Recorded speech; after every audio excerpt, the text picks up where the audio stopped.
नमस्कार। जय श्री महाकाल। मैं पंडित शेष नानाचार्य आप सभी को आने वाले 13 फरवरी को विजया एकादशी है और कृष्ण पक्ष का फाल्गुन के कृष्ण पक्ष में आ रहा है। इसका विशेष महत्व इसलिए माना जाता है तो इसके 4 दिन बाद शिवरात्रि होती है, तो इसमें विशेष तौर पे महत्व इसलिए माना जाता है।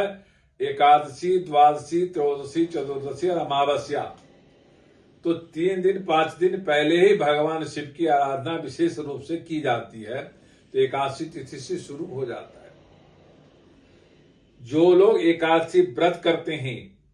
जो लोग अपने पितरों को प्रसन्न करना चाहते हैं, उनके लिए फाल्गुन महीने की कृष्ण पक्ष का एकादशी विशेष महत्व रखता है।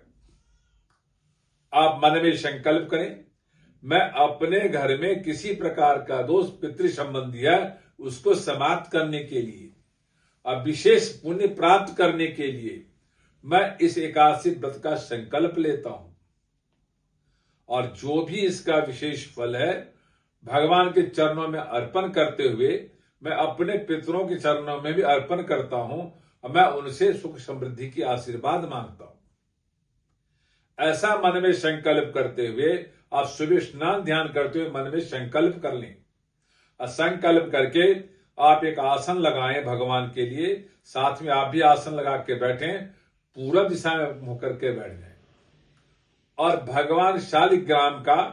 तुलसी का पौधा रखते हुए वहां भगवान विष्णु का विधि विधान के साथ आप सारे सामान एकत्रित करके भगवान विष्णु को स्थापित करते हुए षोडशोपचार पूजन करें। पूजन करते हुए आप उसमें 11 दीपक जलाएं, जिसमें आप 8 दीपक घी का जलाएं और 3 दीपक तेल का जलाएं, तो विशेष महत्व माना गया है। और इस तरह से दीपक जला करके साथ में विधि विधान के साथ तुलसी दल, गंगा जल, श्रीखंड चंदन का प्रयोग करते हुए, दीपमाला का प्रयोग करते हुए, साथ ही विधि विधान के साथ फल फूल से लेकर के आरती विधान तक विधि विधान के साथ पूजन अर्चन करते हुए, विष्णु सहस्त्रनाम का पाठ करते हुए, पुरुष सूक्त का पाठ करते हुए,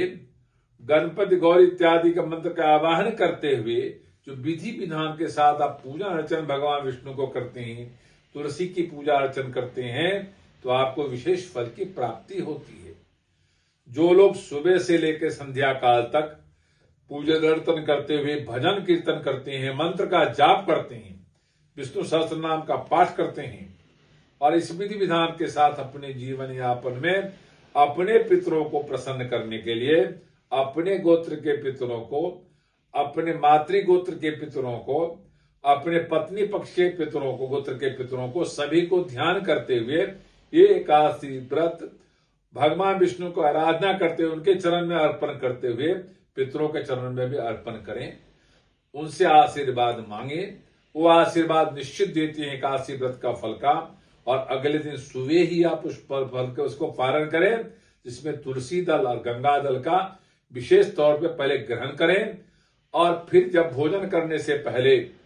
आप मंदिर में ब्राह्मण को, गाय को, देवता को, मांगने वाले किसी को भी भोजन जरूर कराएं, तो आपके विशेष फल की प्राप्ति होती है। विधि विधान के साथ जो एकादशी व्रत करते हैं उनके पितर प्रसन्न होते हैं, उनके घर में संतान, सुख, समृद्धि की प्राप्ति होती है, उनके घर में किसी प्रकार का अंधेरा नहीं छाता, उजाला प्राप्त रहता है, ऐसा शास्त्र का मानना है। ये एकादशी महत्व का चर्चा है। जो विधि विधान के साथ पूजन अर्चन करते हैं उनके घर में सुख समृद्धि जरूर आती है। ये वीडियो अच्छा लगा हो तो लाइक करना, सब्सक्राइब करना, शेयर करना ना भूले। ओम शांति।